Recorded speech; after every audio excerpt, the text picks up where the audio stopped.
Hello, I'm Georgie Coleridge Cole, SheerLuxe's founder and CEO, and welcome to today's SheerLuxe Middle East Success Stories podcast.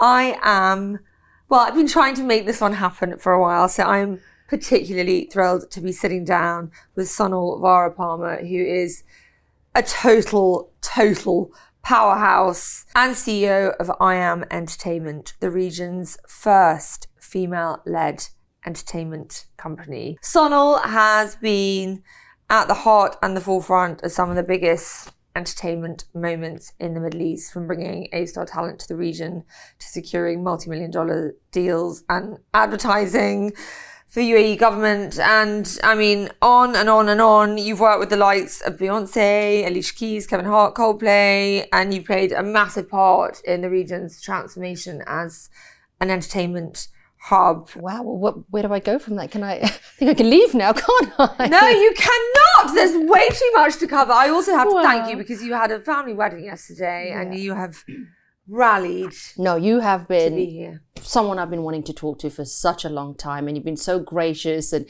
every time I've said yes but no, you've been really kind. So I'm excited, I'm happy. Well, when Chris Hemsworth is in your phone book, it all makes sense now. Chris, you got a big fan here. Anyway, he's had a lot of airtime on SheerLuxe channels lately. If only he knew. Anyway, Sonal, can we start off with your heritage and where you grew up, and a bit about your early stage? Can you set the scene for us of sort of who you are and where you're from? Yeah, absolutely. I actually grew up in Zambia, Africa. Did you? Yeah, I had an incredible childhood. I left Zambia when I was 12. And what took your family to Zambia? Opportunity. I really think so. My grandmother's father was the first Indian settler to go into Zimbabwe from India. So I'm third generation Indian African. So that's all I've known is that part of the world. Fascinating. But he came over and brought the penny farthing bike, which I had no idea. He started cinemas and supermarkets. Yeah. Fascinating. So from Zambia to England. So I finished primary school, did all my high school, university there. In England? In England. Worked. Where did you study? I studied at Oxford, did a second degree at Oxford Brookes. Graduated, worked in London for a year and a bit, 2 years, and then moved to New York. And what took you to New York? A job? Yeah, a job, my dream job. Which my was? Dream job, working for Sony BMG. Okay. So I worked for a gentleman called Venus Brown, who was president of New Talent. Mm-hmm. He signed Bruno Mars, the Black Eyed Peas. He executive produced Justin's Sexy Back. Came to Dubai in 2006, and 20 years later, I'm still here. What brought you to Dubai from New York? I actually never wanted to leave New York. New York was where it was the center of the universe at that time. It was burgeoning for entertainment. I was working for a British company that paid me in pounds.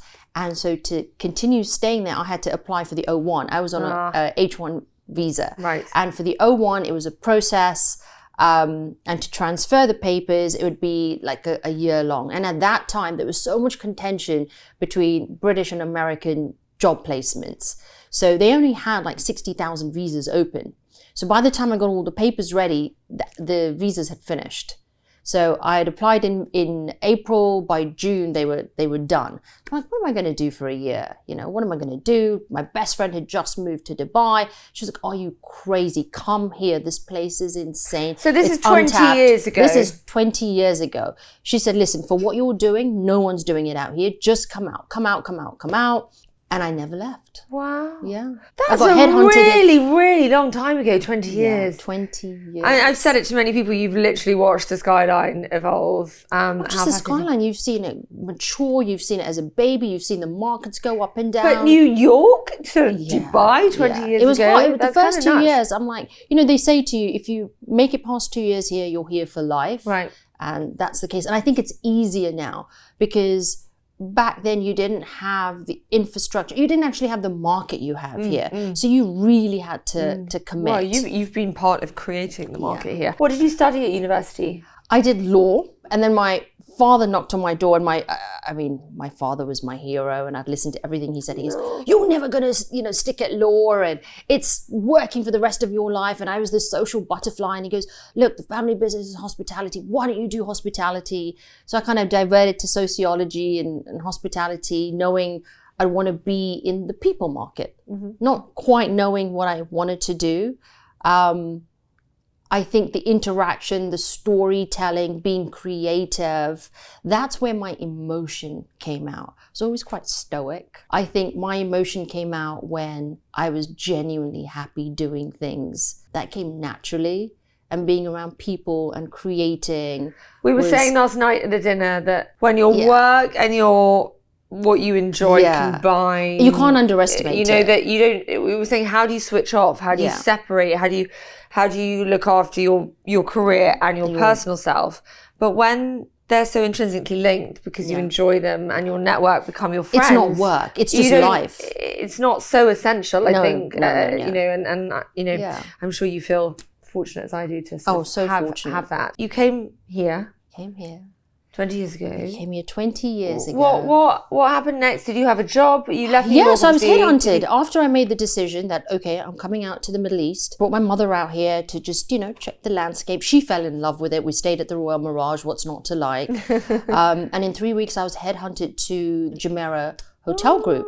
And Jumeirah had opened up the first ever indoor arena, which is still there today. It's 5,000 indoor capacity. And I did all the programming for it. So I started booking all the talent I knew from my label days in London, bringing them over here. And it just grew and grew and grew from there. I think 8 months into that job, I got a call from an incredible gentleman who's been part of the landscape of Dubai called Sultan bin Sulaim. He's the chairman of Dubai Holdings, Dubai World, DP World. And they had just signed a joint venture with the Kerzner Group to open Atlantis. Not Atlantis 2.0, but Atlantis. And so they were throwing this insane opening party in 2007. And they had this incredible guest list from Oprah to Robert De Niro to Janet Jackson, everyone you could think of. And, His Excellency called me, I think 3 weeks before. Called me and the CEO I was working for, Samira, and said, well, there's no Bollywood. There's no Bollywood talent. And we grew up with Bollywood talent here on our TVs, and we have to be respectful to the culture here, and that's who we should be bringing too. And that was my first foray into I think, talent management and sort of bringing the right personalities to storytell in the region. So Shah Rukh Khan, if you know, he's like the Tom Cruise of course. Yeah, so Shah Rukh and Priyanka Chopra. Yes. Who's been on my journey now for the last 20 years. The South Asian community is huge here. And actually it's fascinating. I'm learning about India. I'm reading a lot about India. My curiosity is sort of piqued. Yeah. Well, it was the first currency here was the rupee. Is that right? Yeah. So I was going to say, what was the trade Indian South Asian population like here when you came 20 years ago? Because, we have obviously a huge international mix of expats. I'll sum it up in one sentence. But it's a big population, right? What's the best city in India? Well, I haven't been. I'm dying to go to Mumbai. It's Dubai. It's literally Dubai. So you've got the best entrepreneurial minds. I mean, Mumbai is 2.5 hours away. My brother has just come back from Mumbai. Was he obsessed? Absolutely. Yeah. Loved it. It's so rich in history and culture and loved food. It. And where they stayed and what they saw. Yeah. And he took my little nephews, and they're little, and they adored it. And oh God, this is like a second home. So we completely feel at home here. And so when you came 20 years ago, there was because the entrepreneurial mindset up here, the trade between the two countries, the trade between Dubai and Pakistan has always been prevalent, always.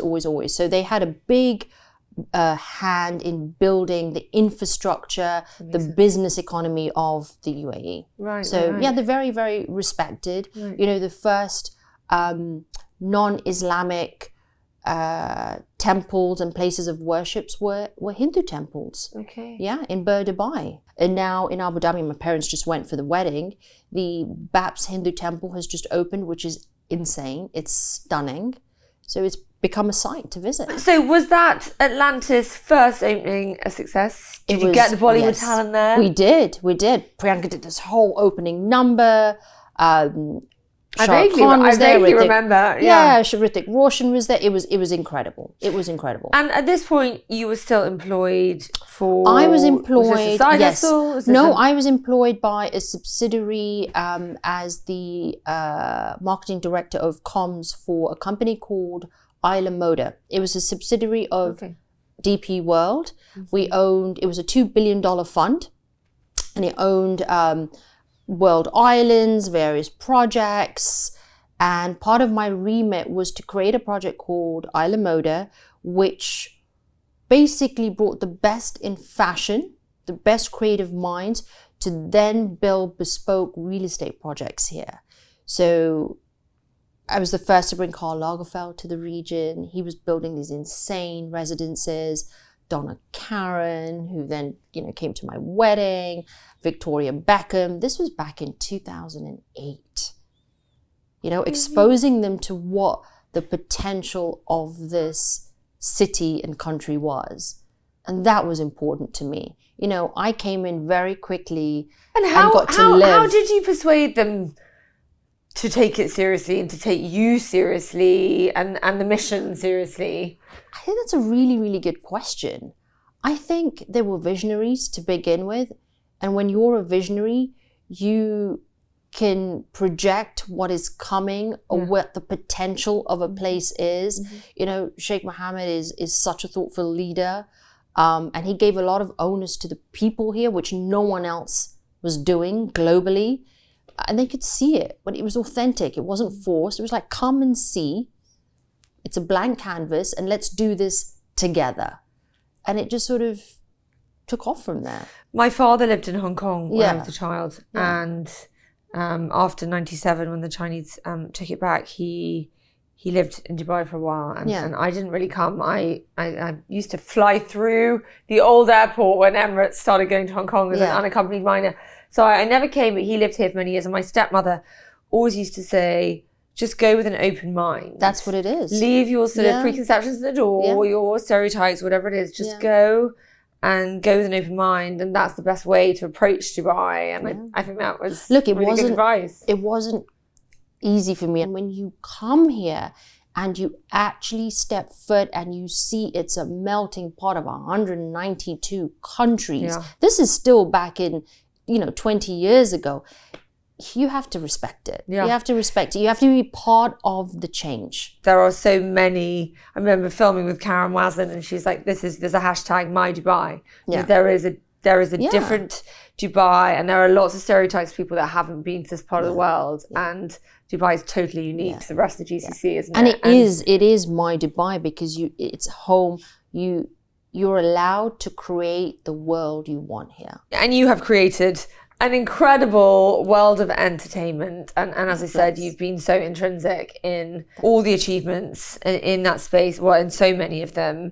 When did you found IAM? Tell me. I was consulting for a while. So after Atlantis, I started to consult in the space. And it took me a while, believe it or not, to actually succumb to it. To submit and say, this is mine, I am great at it, I am going to do this, I am worthy, all the stereotypical words, I'm not an imposter. And is that where the name came from? Yeah, that's where the It's not initials, it's no, IAM. Yeah, it is IAM. I love that. Yeah. I love that. I am a star, I am talent, I am a singer, I'm a I am writer, woman, I am strong. woman. When was it? 2012. Is that when you founded it? Yeah. On your own? I had a co-founder very, very, very early on, and she moved back to London. And I took it on. I'll always be grateful to her because, she gave me the initial impetus to say, you can do this. You can do this. You've got the support. You've got a great team behind you. the industry behind you. And it was important to hear that. And I don't think enough people say that. So, and I think as women, we are, as we always say, we're better at investees, we're more cautious. Exactly. We drive better returns, but I think sometimes we need a bit more of a push, don't we, to have that self-belief. 100%. Which makes us empathetic and good leaders and lots of other things. So what year? That was 2012 that you started the business. Yeah. And where from? Did you have employees? When did you build a team? Or can you tell me a little bit about the trajectory? It started as almost a drunken night saying, I can do this. And I think many business entrepreneurs do the same. Exactly. The name comes, and then, when you give up everything else to chase what you really are meant to do, that scary part gives you the impetus and the force to make it work. You said it out loud, the fear of failure. Exactly. It took 24 hours to set up the company. So it was myself, my assistant, and that's the great thing about the UAE is setting up a license here, opening an account, it's all virtual. It's so quickly. To this day, I've never been inside a licensing department or a trade office. You just don't need to do it. They've set it up. I will tell you, I think opening a bank account is perhaps not quite as easy as it was then. Tell me what your mission though at IAM was. What was the service you were providing? Were you talent managing? Were you organising events? What did it start as, or was it a bit of everything? It was a bit of everything, if I'm honest, because I didn't know at that point where this would go. I had committed to it. I had, talent management, event management, the campaigns. It was always part of it. But I think it was too early at that stage to say, what am I going to focus on? I knew what I was good at. That was bringing the talent to the region for a reason. I never wanted to have them come for a transactional deal. That's never been part of the DNA or the USB of the company. And I've never chased it. So for me to convince someone to come here is not part of what we do now or what I do. If they're not willing to be open-minded to come and really explore what this region has to offer, it's just not the right. And it's not authentic. No, and it's not the right opportunity. It's too for them. transactional, isn't it? Yeah, and I think the most important lesson I've learned is the power to say no. It's okay to say no to an opportunity. Okay to say no to a deal. We don't do it enough, Exactly, and there's power in that. So that's one thing I won't compromise on. That's good advice, good reminder. I like that. Yeah. Versus what your mission was then to now. How do you summarize, for people that don't know IAM, what it is you do? You work with talent to bring them to the region, and that needs to be authentic. But are your clients... I think the easiest way to sum up IAM Entertainment is it is the leading entertainment agency, and I'd even say authority in the Middle East. And the reason being is because we don't just talent manage. We curate, we produce, we storytell in all facets where talent is involved. And once you understand what talent is, you're trading the commodity of people. Yeah. That's emotion, right? It's storytelling. It's creating narrative. It's breaking cultural shifts. It's creating culture. When you encompass all of this into entertainment, I think that's the winning formula. So how do we do that? We do that through the campaigns we build with, whether it's Abu Dhabi tourism, Saudi tourism, Qatar tourism, to tell an authentic story relevant to that city. We produce documentaries. We produced Boris Becker's documentary on his life. We just did a reality show because it's fun. Why not? With Netflix. Which reality show is this? It's Celebrity Bear Hunt. So, Boris has a big part in it, and it's So Hodge, fun. our head of broadcasting, is sitting over here. She got me into this show. Do you love it? Family, I was Do you leading love it? down the path. I mean, does it make sense? It doesn't make sense, but it's so much fun. My husband, blinning, Loves it. He's obsessed with this show now. You know, when Netflix first Poor pitched old this, Lawrence Llewellyn's burned oh the my other day. I thought god! he was gonna And that's die what on TV. happens. You're stripped of all your normal faculties. He's up against a wall. I mean, He's up against poor a guy. wall. They've got Boris in a canoe that's got holes all over it, with croc-infested waters. It's great. It's great. And when it's you really good, Sonal. It's what it really is. good. So, you know, that's what we do. You can go from one end of the spectrum to the other. Yeah. And it's fun. We're not curing cancer, but we're bringing a little bit of joy, bit of understanding. Talk me through the sort of business case of, or the business model on that. Who is your client? Who are you doing that for? How does that work for you as IAM? So we have great producing partners. Okay. Really, really good global producing partners. And I think that's important.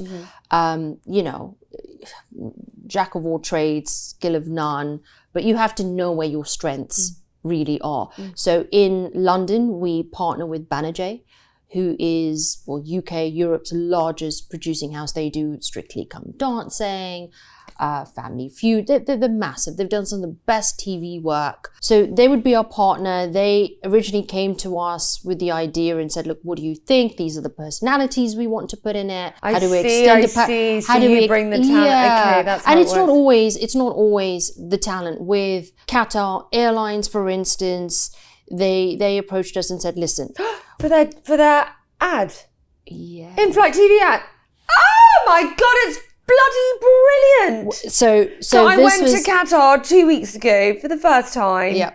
It is so good. Yeah. It's so clever. So this is it. How do you get all those people on Qatar ads? And how do you get literally from an elderly person that's traveled all their life to a business guy who just doesn't have the time to watch an in-flight safety video to kids to watch a safety video? I watched the safety video. I never watched the safety video. I watched the safety video, and I was like, I turned around to my colleague. I'm so happy. This is genius. Yeah. Can you tell our listeners, viewers, what? So the premise was so they were like, how do we make this interesting? How do we captivate the audience and have something that is gonna last and build memories and make people laugh, but the message is there and it's succinct and we can't move away from that. So we're thinking, and we have a long-standing relationship with Kevin Hart. I said, well, there's no one else really that can bring the funny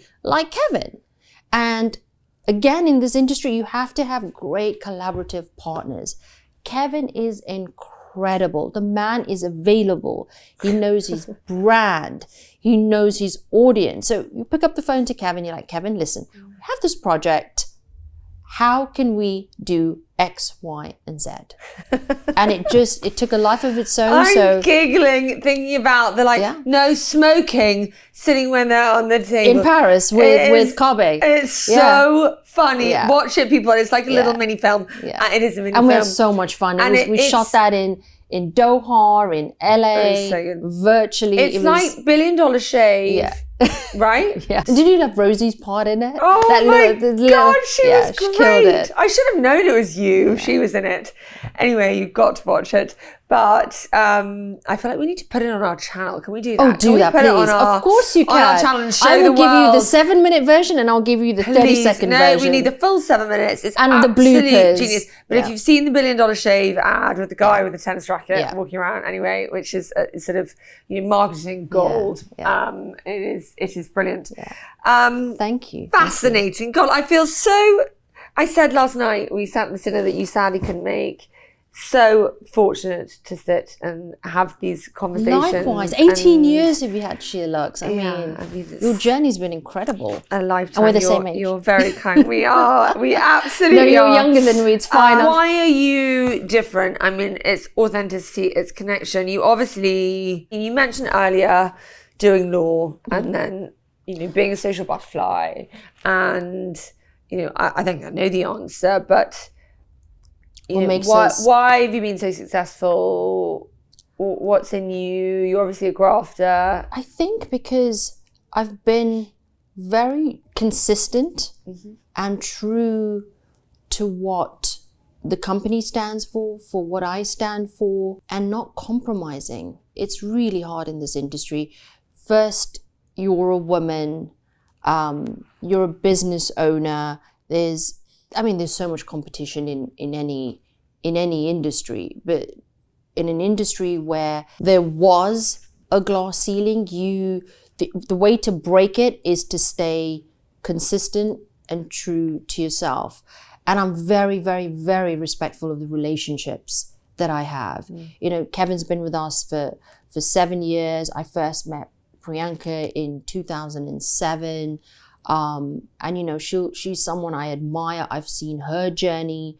And I'm inspired by these people. I've seen Beyoncé. I've seen what she's done through her life, how she runs her teams, how she runs her brand. And, you know, I've learned a lot of lessons of how to do it right and how not to. And I think also what's interesting is successful people in showbiz also have good business heads. And I think sometimes we separate those. And just that point you made then about Beyonce. And, you know, you look at Kim Kardashian and my husband makes sort of flippant comments. And I'm like, hun, no, you can't. She's listing a business that she built not very long ago. You know, this is, you know, they're not mutually exclusive. And Hollywood and showbiz and being business-minded. So the fact that you're learning, you have to surround yourself. What Kim does really well, what Beyonce does really well, what I've learned from is you cannot do this alone. Just, I think as a woman, you feel like you have to.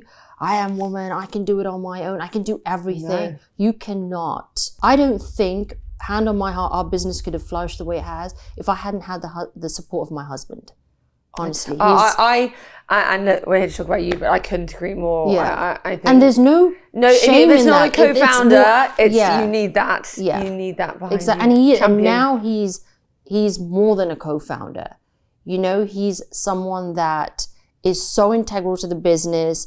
He's part of the business. You know, I think he's the next chapter. Can we go back to your husband? Because I think, you know, I'm meeting women. I mean, I think we're taking over the world, us women, but, you know, equally, I'm not anti-men, I hasten to add, and mine has played a huge part in my career, just from championing, and mine was my accountant by night for years, and mine still is. Well, and my lawyer and my right. So how did that happen? When did you meet? Did you meet here? Where's he from? We did. You know, how is the relationship? It was a Venn diagram. If you know, 6 degrees of separation. He's been here as long as I have. We actually had mutual friends, just never met until 2016 when I had decided I'd done 10 years in Dubai. I'd done everything I'd wanted to do, and I was moving back to New York. And my mother was here helping me pack up the house and everything. And it was the first F1. I was not working. I had no talent there. And, you know, my best friend had said to me, enjoy it. It's your last one. Long story short, all of our mutual friends met and Ash was there. You know, I said, no. And you'd never met before? Never met. And what's his heritage? He's Indian. He's British Indian. Born and raised in... He's been here for how long, sorry? He's been here in and out for 18 years. And you'd never met? Never met. Wow. And friends had mentioned him. Oh, you need to meet Ash. You need to, you know, all trying to set us up. And I was like, no, I'm good. One of those things. And I told him for 3 months that we were dating, I was like, why are we doing this? I'm about to leave. And he just kept saying, we'll see. We'll see. We'll see. Love that. Yeah. And when did you get married? In COVID, 2020. I had the civil registry here at the British Embassy, which was always my dream. And they had stopped it. Because, you know, there's so many British expats here, and it was taking over the embassy, so they shut it off and they opened it up. Why? Was that a big thing, getting married at the British Embassy? Well, I think there's so many Brits here, they just, it was convenient. And the gardens are stunning. Yeah, so it wouldn't have occurred to me that you'd be able to get married at the British Embassy. But they stopped doing it a while ago, and then during COVID, they opened it up again. Yeah, so the consulate called me and said, look, you know, I know you've wanted to do this. We'd actually planned to get married a year later. And so stars aligned. We did the whole thing in 3 weeks. I actually planned to do it in Zambia, in Livingston, where I'm from, because it's just gorgeous. You know, with the whole elephant giving you the ring, the whole cheesy bit. And, you know, COVID happened. COVID happened is what happened. And so in 3 weeks, we planned it. everyone rallied and we did the Indian ceremony in London. It's funny that, isn't it? From 300 to 30 people, It's but funny that I wouldn't change it. We have our fashion and creative director at SheerLuxe, who is the most beautiful, beautiful individual inside and out. And they got married in the square at Somerset House, and they shut it all off for them. The night before we went back into lockdown, I think there was sort of 12 of them, or maybe 20. And it's perfect. And it is so perfect. We honeymooned in Venice when it was empty.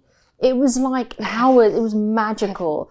And Gordon Ramsay hosted a lunch for us. When is he ever going to have time to do that? So you got married in COVID, and your husband joined you in the business when? He joined me. It was very, very, very natural. My parents were always in business together, and they fought like cats and dogs. And I'm like, I'm never doing that. And so it was never an intentional thing. It just wasn't. And, the more Ash sort of found out what I was doing, he was a trader.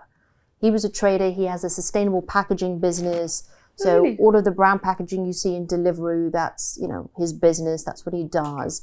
So this wasn't part of his world, but coming from a trading experience, he knew the power of networking and how to really build business relationships. Yep.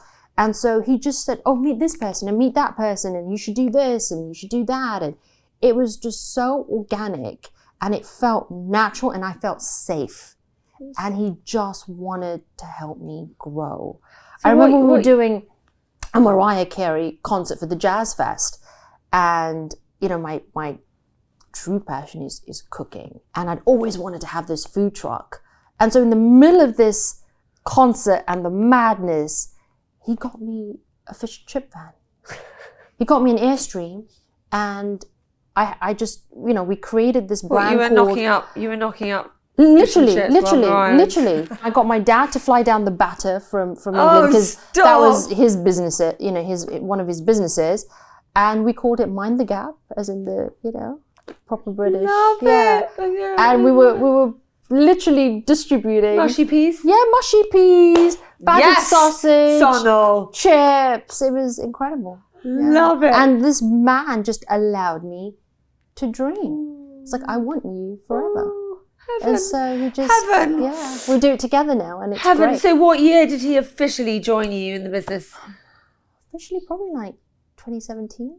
Gosh, amazing. And you'll always have something to talk about. When you do something you love, it doesn't feel like work. It's just intrinsically part of your life. My husband and I had this conversation literally a week ago, and we said, we love to talk about work, and he works in the consumer space in finance, and we have a plan one day to do something together. Oh, you should. And we're sort of slowly sort of mapping that out, and thinking more and more about it. That's sort of our hobby. It is such a shared interest of ours to talk about, what's happening at Tesla or the Hut Group or Farfetch or whatever it is. I think talent can see. I think our clients can see I'm it. sure. That it's important to us. What we create and what we do together is important, and then everything else will come. You don't need to chase the money. You don't need to chase anything. I think that's important to remember. But you do have to graft.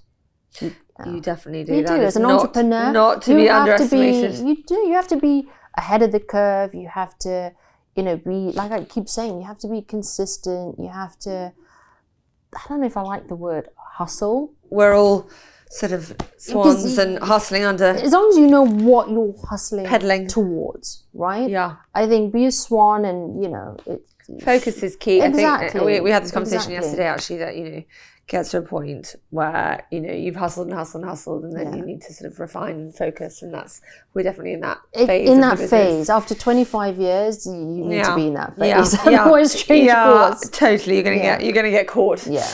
You've worked on, we've touched on some of them already. You've worked on mega projects, from Atlantis to the Expo to, and on and on. Can you share a few career highlights? Because honestly, all of them are cherished because they're one-of-a-kind projects. They're all first of a kind. Whether if it's, I take it all the way back to 2008, creating a project like Isla Moda and bringing those fashion designers here.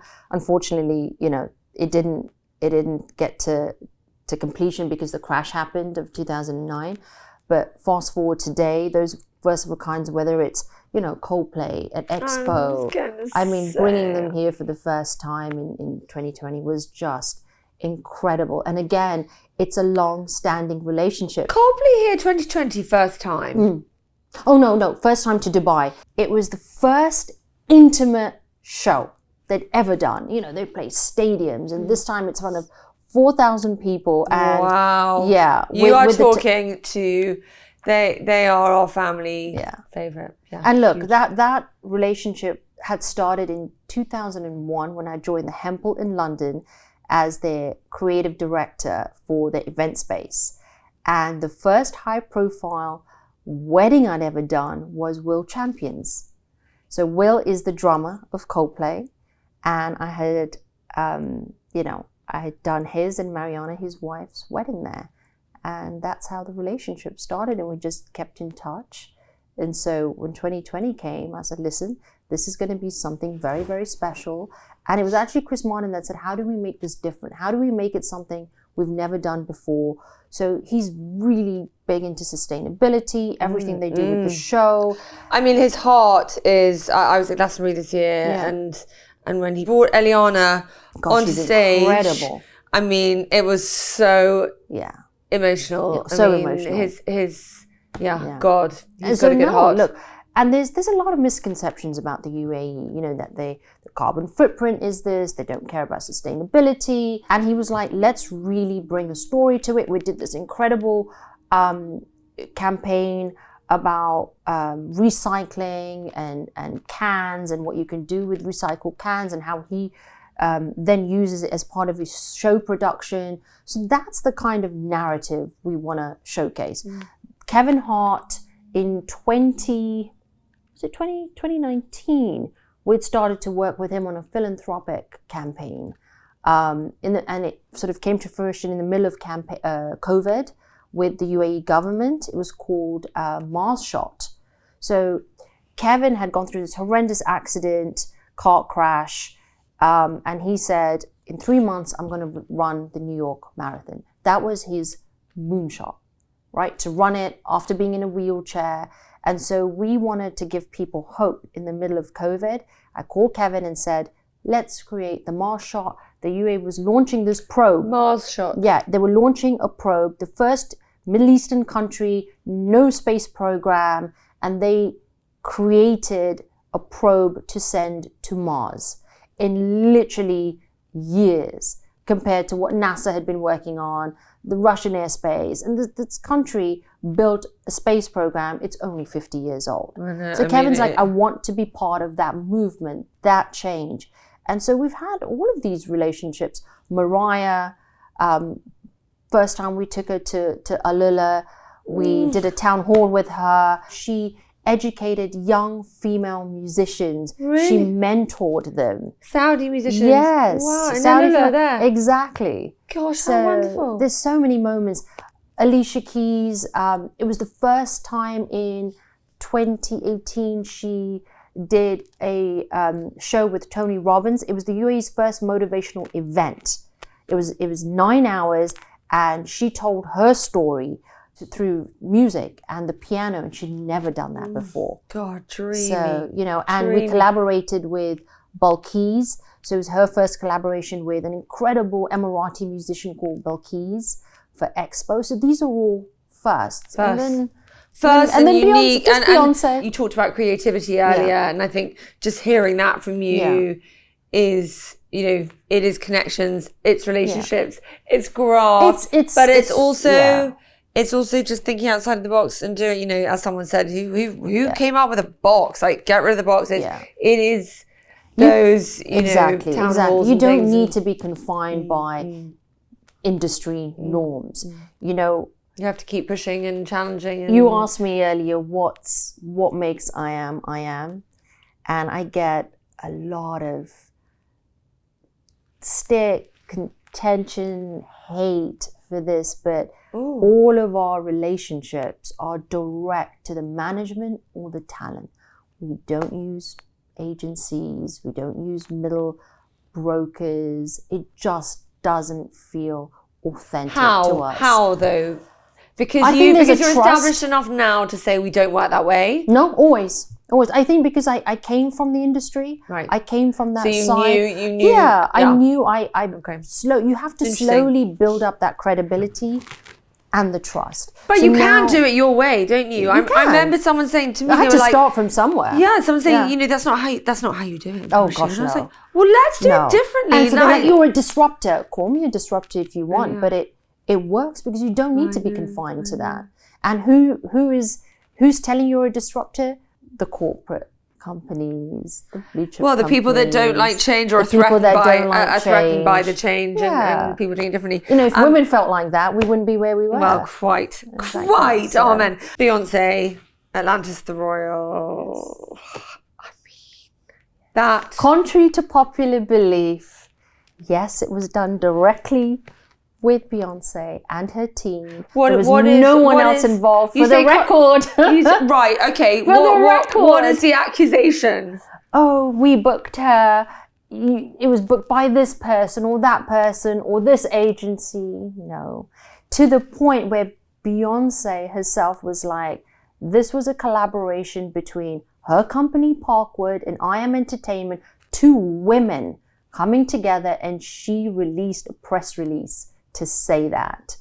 I mean, that's a woman standing up for women. Wow. And I say that because for you. I mean, that is just, you know, wow. I owe her so much because I genuinely don't think women stand up for women enough. And that's why I will never hate on men. I think it's a bit of a myth, actually, and I do, and so I will, but it's not the norm. It's and not it should the norm. be the norm. It's not the norm. And when women support women, great things happen. It does. But it's not the norm enough. And that's why I will never bash men. Because if you go to a man and say, oh, could you introduce me to this person or teach me this? They'll be like, here you go. There's no insecurities. Yeah. And I think that's because they've got such big egos. They're, well, then I think we need to. sure. I think we need to match that and not be afraid of it, right? So if you come to me and say, "Help me with this, introduce me to this," here you go. Here you go. Share it, pass it forward. I think it does happen with women. It's just not the norm. It's not changing. the norm, It's but it does, and it's, you know, you say you owe her so much. I say all the time. I'm not particularly spiritual, but I very much believe in karma. Yes. So maybe I am, but you know, And it's not her, it's clearly her you team. earn that back, and it's a two-way street, and I firmly believe that. It must be pretty hard, though. I mean, Beyonce, Mariah Carey, Coldplay, Alicia, I don't want Chris Hemsworth, you know. But that's the end of the interview. We're done. We're done. We're off to call Chris. We've come full circle. But these are people who, okay, maybe they don't, some of them don't have egos, but, you know, some of them will. And I'm not asking you to name them, but look, they are huge global icons, stars, Hollywood, you know, they're who we worship. Their names are carved into the pavement, and for good reason.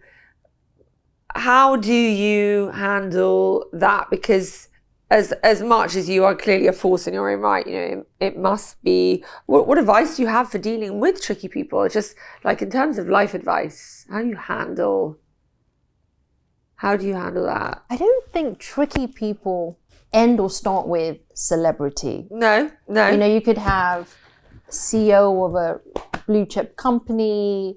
Jeff Bezos could be tricky. Oh, I mean, yeah. You know? Yeah, I mean, let's talk about Elon, shall we? Be tricky. But yeah, look, massively successful people. How do you navigate that? Yeah.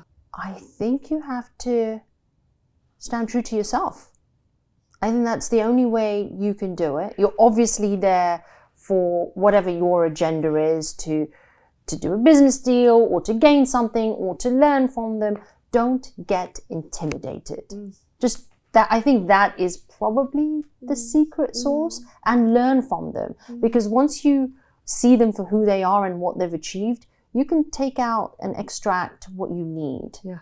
I think don't let all. I like that. Take out and extract what you. Yeah. Don't get swayed by all the. And I don't mean take. I mean, learn their characters and what makes them tick. Exactly, because through all their little nuances, they've got a legacy, and it's taken them a lot to be who they are. If you read Mariah Carey's autobiography, it's telling, it's truthful, and there's a lot of lessons. She started in this industry when she was 15 years old, and she is the only artist on record from the age she started at 16, not particularly educated. She went to beauty school. She owns all of her publishing. Very early on at 16. What does that mean, she owns all of her So publishing? the rights to her music are hers. Oh, yeah, well, we know. Look at the Taylor, old Christmas Taylor Swift, banger, I mean... one of the most successful artists in the world didn't own her publishing. And Mariah stayed true to herself. She never swayed. She just never... Well, I mean, it she's goes earned back to the that right business, to... that business Exactly, brain, the right? business brain, Look they over everything. Even that, yes, we have the lawyers that look over, but either myself or Ash will, from start to finish, we make sure that we've read that contract, we've made our points, and we go through it with the lawyers, not the other way around. The lawyer doesn't come to us; we go to them and say, You have to be integral in all parts of your business. Yeah, I like that. I like that a lot. Can we just touch on the role of entertainment in shaping this region? And I'm here from the UK, have fallen for it, but what do you say to those that, you can talk about sports washing or showbiz washing or whatever, but what's your view? It's obviously, it's what you do, but how do you feel about the role of Beyoncé opening Atlantis the Royal, and why that's important and why that's something to be proud of? So I was at the Ali Saab show in Riyadh last year, and I sat with a very sad Palestinian Lebanese girl to my left, and she said, this feels so wrong, and this is what's going on there. And I said, I know, but the whole world is looking at the Arab world now. And that's something to be proud of. Yes. Whilst I appreciate how much you're hurting. Yeah. I think you've hit the nail on the head. You're looking at a region now, the GCC, that is open. Saudi, UAE, Bahrain, Oman, Doha. We were just talking about your visit to Doha. Great place. You need entertainment to expose the world to the truth about the Middle East. It's also atrocities. A marketing job, isn't it? It's a marketing job, but you have to talk to all people and you do it with sport. Yeah, it is all, but if it gets you... I think it's more than that, because if we don't put forth the narrative, and the easiest way to do it is through entertainment, because it's so emotive.